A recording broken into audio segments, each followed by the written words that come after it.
points his shoulder toward his target as he makes the throw.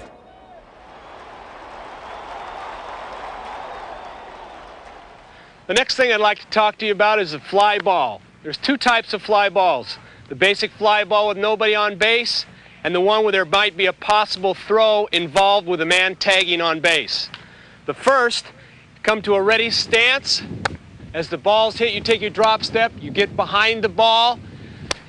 As the ball's coming down, you get your legs flexed, you get your hands up, you try and catch the ball over your throwing shoulder with your off throwing hand behind the glove and watch the ball into the glove. Notice my legs are flexed and my weight is on the balls of my feet.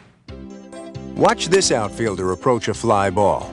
His legs are flexed, his weight is on the balls of his feet. He uses two hands and he catches the ball over his throwing shoulder. Remember, always use two hands.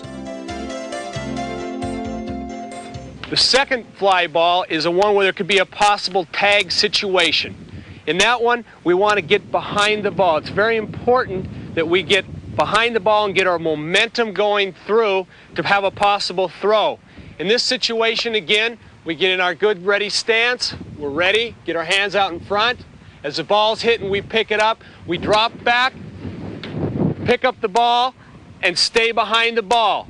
You wait behind the ball. As the ball comes down, we start forward, and as the ball would hit, say here, we come through it and catch it at this point here and follow through. So we have momentum going to the bag we want to throw to. Notice how this outfielder stays behind the ball as it comes down. He's moving forward as he makes the catch and has the momentum to make a strong and accurate throw.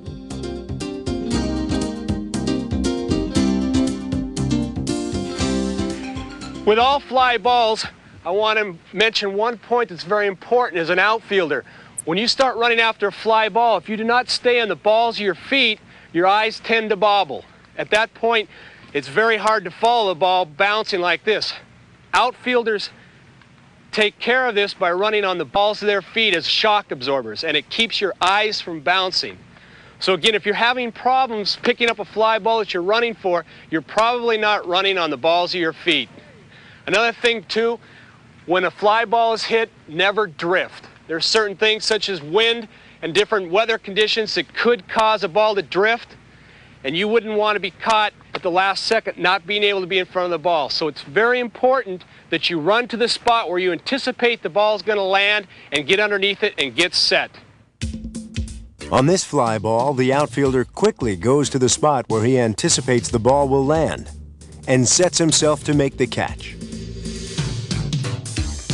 It is very important to get to the spot where the ball will land. Drifting can cause loss of balance.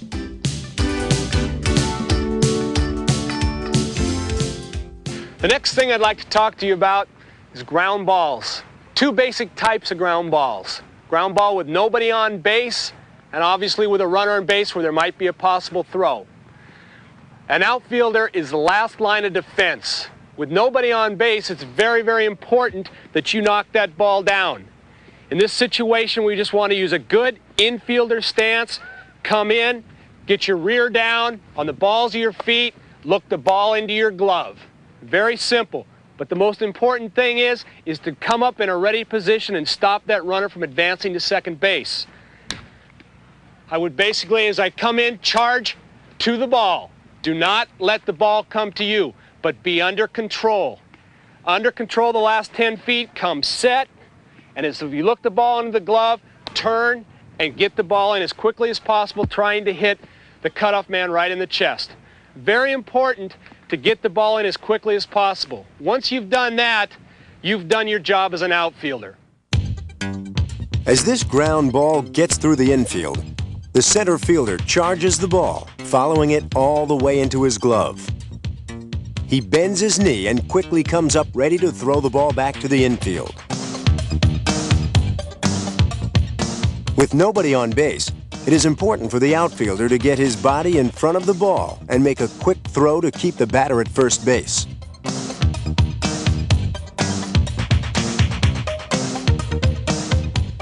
The second ground ball I'd like to talk to you about is one with a man on base, where the outfielder will have a possible throw with a man trying to advance. In this situation, we cannot afford to come in and stop our momentum. We want momentum going through the ball, coming up, making a throw to that bag.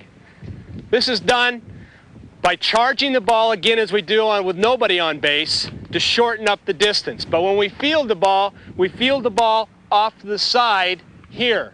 The most important things is legs bent and head up.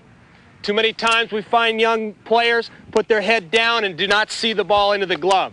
Watch the ball into the glove here, come up, you rotate onto your right foot, turning your shoulder to the target, and make what we call a crow hop. Here, hop, and throw.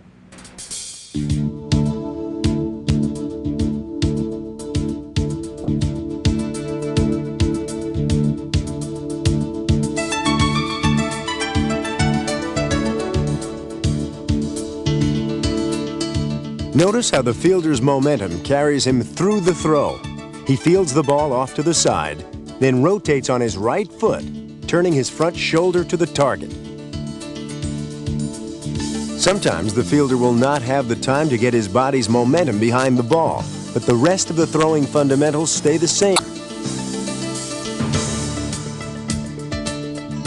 He plants his feet, watches the ball into the glove, comes up and turns his shoulder toward the target. Then he makes a strong throw to the base to get the runner.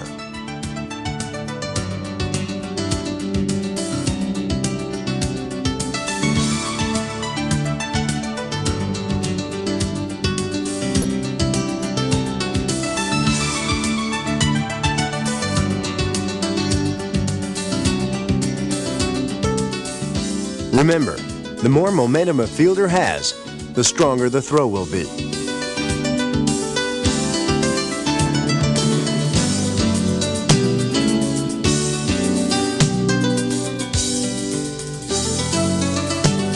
Now, let's look at the cutoff play, the relay system that gets the ball from the outfielder to the cutoff man to the target base as quickly and accurately as possible. Note that on a cutoff play, the fielders are aligned with the target base and they must communicate with each other. Right there. The fielder at the base instructs the cutoff man where to stand, so he is able to relay the throw as quickly and efficiently as possible.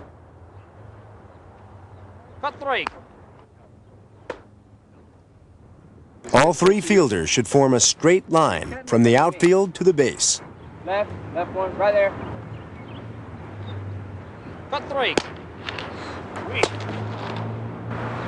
Once the cutoff man sees where the ball is hit, he turns to the outfielder and raises his arms to make a target.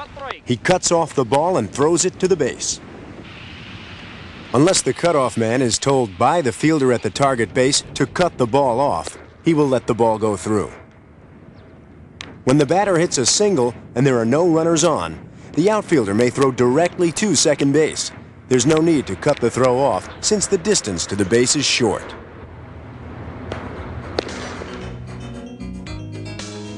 On a ball hit all the way to the fence, it's nearly impossible for the outfielder's throw to reach the base directly. The cutoff man should come to the shallow part of the outfield to relay the throw.